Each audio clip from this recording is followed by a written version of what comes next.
Forever Studios. It's been a minute. Been under the weather though, but I shook back. You hear me? Like you put flour on your chicken and shake it.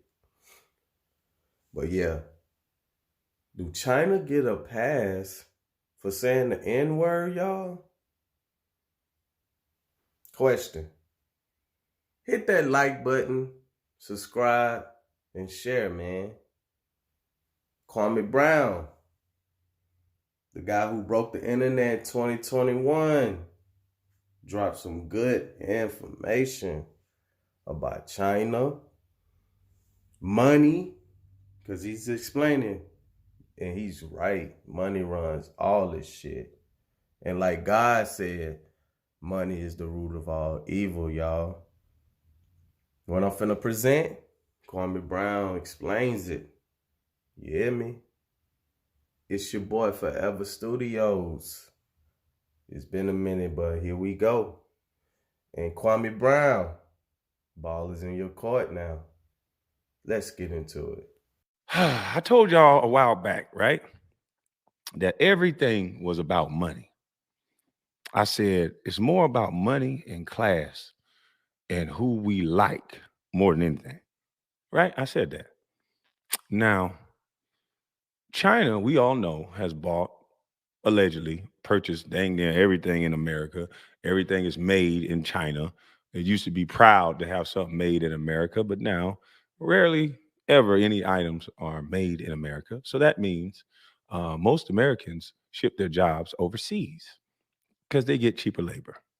But that's understandable from a business standpoint. We get it. But from an American standpoint, we used to take pride in putting Americans to work.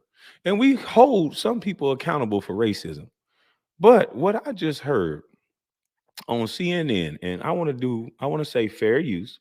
This video is from CNN, and these are Chinese folks calling black NBA players or former NBA players that's playing over there nigga, nigga. Now everybody keep telling me don't say the N-word. Now how come they get to say the N-word and ain't nobody saying nothing really? Let's see.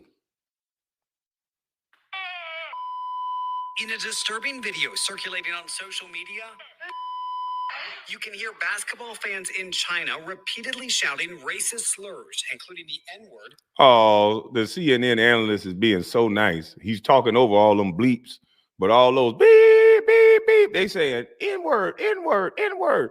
Get out of our country. Go back to America. That's what they saying. N-word, N-word. Now, I'm willing to bet my life to a leaf. You won't see nary I said nary. You won't see nary NBA player say nothing. You won't see them kneeling on this one. They gonna stand and they gonna shut the fuck up. Watch what I tell you. Now hold on. Let me play it again. You can hear basketball fans in China repeatedly shouting racist slurs, including the N-word, at American basketball player Sonny Weems, telling the 35-year-old to get out of China. Weems, who briefly played in the NBA, now plays for the Guangdong Southern Tigers, part of the Chinese Basketball Association. The incident happened after a game last Thursday in Changchun, China. On the court, a fight broke out between Weems and Chinese player Han De-jun. Both were expelled from the game. As Weems exited his bus post-game, some fans wearing the opposing team's jersey shouted the racially charged words.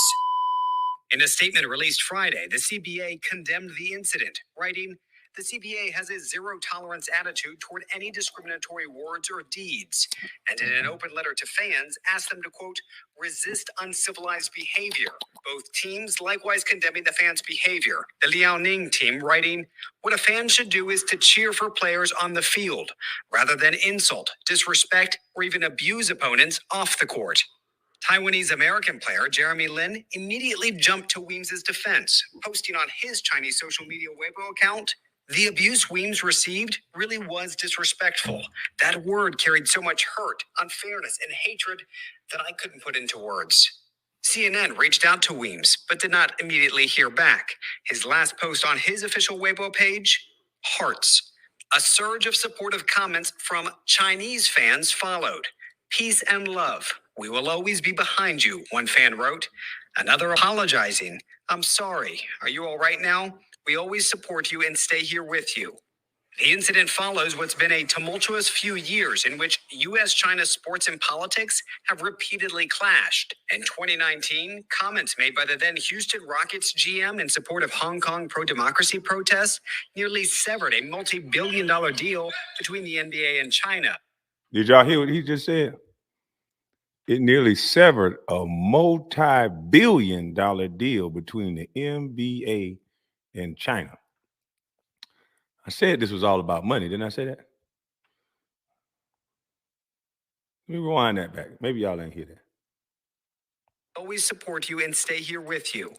The incident follows what's been a tumultuous few years in which U.S. China sports and politics have repeatedly clashed. In 2019, comments made by the then Houston Rockets GM in support of Hong Kong pro-democracy protests nearly severed a multi-billion-dollar deal between the NBA and China, by far its largest market outside of the...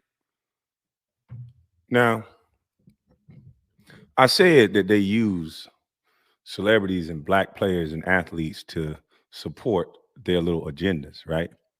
Okay, cool. Black Lives Matter. We all know that. We've seen evidence that we need to give some attention to the way policing is being done on black males, especially. Okay, we get that. Okay. Now, why is it that when a coach is speaking up about the same issues that they're having over in China, and when he speaks up about it, the same very NBA players that are kneeling down in the same respect for Black Lives Matter can't speak up and say the same thing for those people over there? I'm just asking.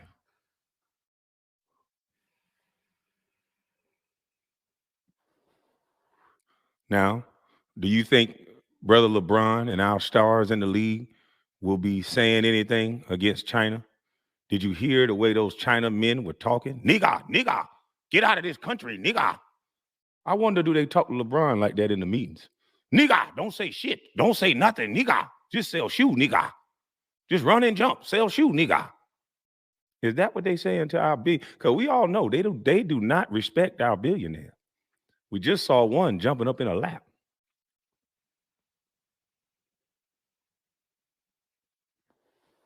We just saw one jump up in a lap. Okay, and let's see how they misdirect the people. Let's see how they misdirect you real quick. Let's see. What did they have Stephen A. talking about? Let's see.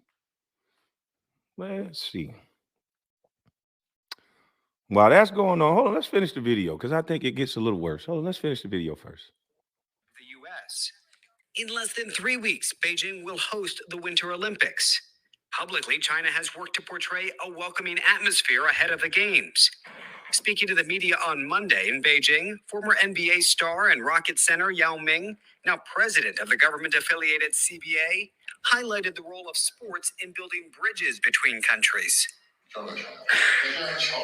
There's bound to be traffic on bridges, so sometimes we see collisions. It may take some time to resolve some issues, but we want to keep the bridges intact. But a rising nationalism, coupled with state media fanned claims that COVID-19 was originally imported into China, have added to tensions between Chinese nationals and foreigners living in the country. And videos like this one, fueling what is already a fiery relationship between China and the West. David Culver, CNN, Beijing.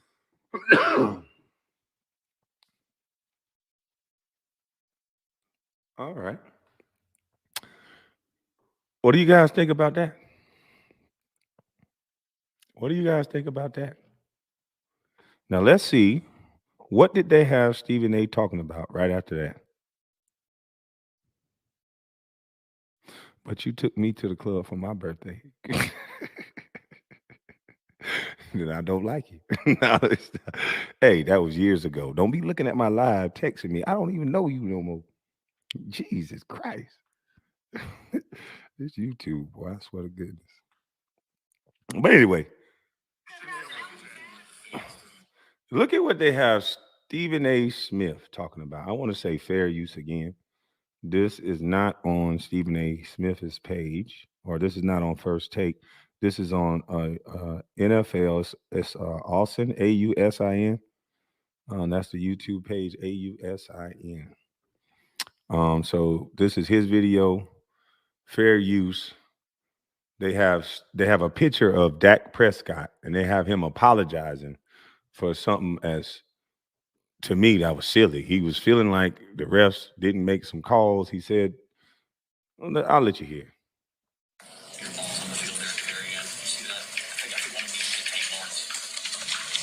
No, I didn't see that. That's sad. I mean, you're talking about a team. You're talking about men that come out each and every day of their lives and give everything to this sport, give everything to this game of football. Nobody wants to succeed more than we want to succeed. I understand fans and the word fan for fanatic. I get that, but to know everything that we put into this day in and day out, try our hardest. Nobody comes in the game wanting or expecting to lose, and for people to react that way when you're supposed to be a supporter and be with us through thick and thin. That's tough. I think they were aiming at the referees. Yeah, they were at the referees. Shit, credit to them then. That's not taking. Yeah. Credit to them. What's going on, everybody? Welcome into First Take. Thank you for being with us. What up, big time? Marcus Spears, been too long. Good to see you. I was gonna get right into it. No, he ain't no big time. I'm big time. Not today. Now, any other day, Marcus is big time. That you're big time? No. Or can you let other people do it? No. It's all right. All I'm saying is this. Today is the one day Swagoo, Mr. Box Office, okay? Yeah. You understand what I'm saying? Big man bowling. That brother, not today. He's small. Well, let me. Wait, time out. Can I see that hook again from the open? First of all, let me start this by saying, because I know we got to get into the Cowboys. It's actually good to see y'all. I know it's been like a rough last few weeks. Let's go to the show. I'm getting emotional right now thinking about him. Don't get emotional. I did text you over the time to check in and make sure. What you looking at me like that with the gold? Don't be mad. Okay, you ain't got on white boots today, do you? I got brown. Thank God. I'm in season. Thank God. All right, Thank God. let's go. Did you see that flexibility? That was impressive right there. It was impressive. Okay, Dak Prescott apologized Tuesday via Twitter for his post-game comments regarding fans throwing bottles and debris at the officials after Sunday's wild-card loss to the San Francisco 49ers. On Tuesday, he walked that back, tweeting to his 1.4 million followers to apologize, writing this. I'll read it to you. I deeply regret the comments I made regarding the officials after the game on Sunday. I was caught up in the emotion of a disappointing loss, and my words were uncalled for and unfair. I hold the NFL officials in the highest regard, and I've always respected their professionalism and the difficulty of their jobs. The safety of everyone who attends a game or participates on the field of a sporting event is a very serious matter. That was a mistake on my behalf, and I am sorry. All I have to say is 2 words: class act. Marcus Spears, how does Dak look following this apology? It looks bad. It looks bad because So Dak Prescott looked bad, and he's forced to apologize. I'm noticing a trend. Everyone is caught up in everything that a black man is saying. Why is a black man under so much scrutiny on everything that he's saying? Because Dak Prescott didn't throw anything at anybody. He just was emotional about a loss, and he said, good for them. So my friend is a Cowboys fan. He will break a TV. He will throw something at you. He'll do all that. So if I'm on the sideline, because I'm the athlete, if I just laugh, it's my fault, not the person who threw it. All the fans in the stadium don't have to apologize. Dak, a black man, y'all put him up with his head down. He's made to apologize about something that I think he really feels. I think the second gentleman was right. He probably really feel like, man, them refs. And so why does he have to apologize for that? If you don't like what he's saying, you don't have to agree with him. But why does so many people think that they should tell someone else what they should say? That is a going trend now. A black man can't say nothing without everybody trying to hold them accountable, even strangers. And I think that's weird. See, it's an interesting fact that everything that I've been saying over the internet has been just slowly just playing itself out. I came out talking. At first, they liked me because it was an underdog story. Then they started looking at the money. They started seeing the super chats. They started seeing, oh my God, this guy is really disturbing the internet and the algorithms. So then some people joined in on the fun. I've never hated on anyone. I never took any shine away from anyone. But now the rhythms have switched to where now it's more lucrative to talk down on Kwame. So down that you have YouTubers showing they whites at it. Boy, you can disrespect this man.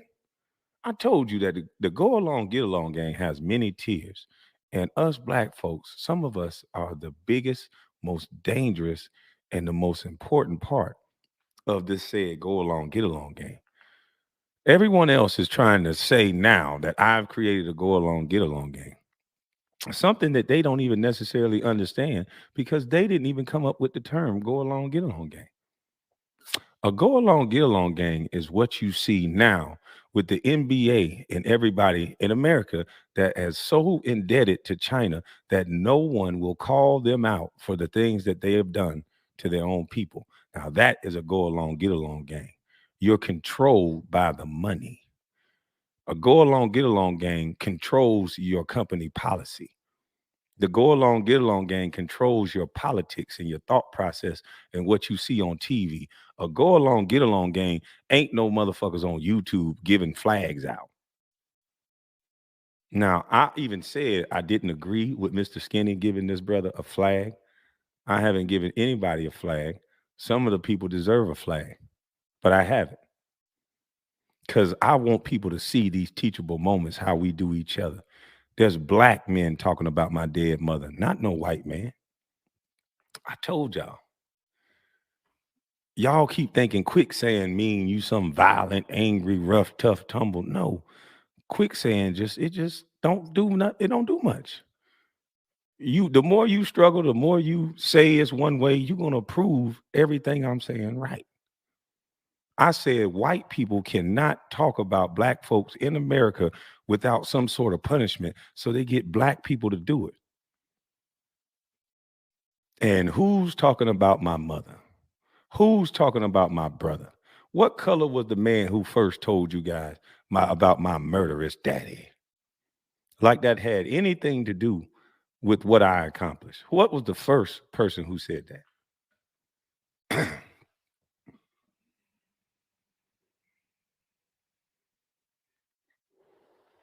What is the color of the first person who started talking about my family's history? They tell you more about my family history than my accomplishments. They won't show this. They won't show this Kwame Brown. No, that ain't what they want these black kids to see. Nah. And I'm glad you talked about my murderous daddy. Because guess what? You've taken away every other kid's excuse. You're gonna prove I'm a hell of a nigga one way or the other.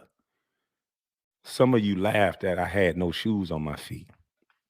Some of you laughed that I was in a homeless shelter. Some of you laughed talking about how poor I was. But who laughing now? And imagine, women, if your child had this type of mindset, then that other shit, that ugh. Huh? Imagine. Imagine if your son, despite all the bullshit and somebody talking about him, he gonna still be him. And don't give a fuck if nobody don't like it. See, these niggas are being bought and paid for. See, you can't impress me with how much money somebody got. You can't impress me by pointing at somebody and saying, look, he's successful. He got money. He got this. He got that. That don't impress me at all. Because, see, these white people playing a different game. The ones that I'm talking about, not all. They playing a different game. And they understand what they buy and pay for. They can do what they want with it. They can give instructions to. They can delegate. And that's what they're doing with these black media pundits. Most of them, not all. That's what they're doing with them. I can go out and buy a brand new Mercedes right now, and can't nobody make me put it in the garage because I bought it, I paid for it, and it's mine, and I can do what I want with it. And that's how these billionaires are treating these so-called strong athletes. That's how they treated all of us. I was not exempt from that rule either. But see, when you know better, you do better. Oh, and I know better. But let me make you laugh a little bit because it's Week Weezy Wednesday, and we got to get to the laughing because I know a lot of us just want to laugh. So hold up. Let me make you laugh. And then I'll get back to something serious. Hold on. Got to laugh a little bit. Sorry, I forgot the hot sauce like Hillary. Then we go get into these YouTubers.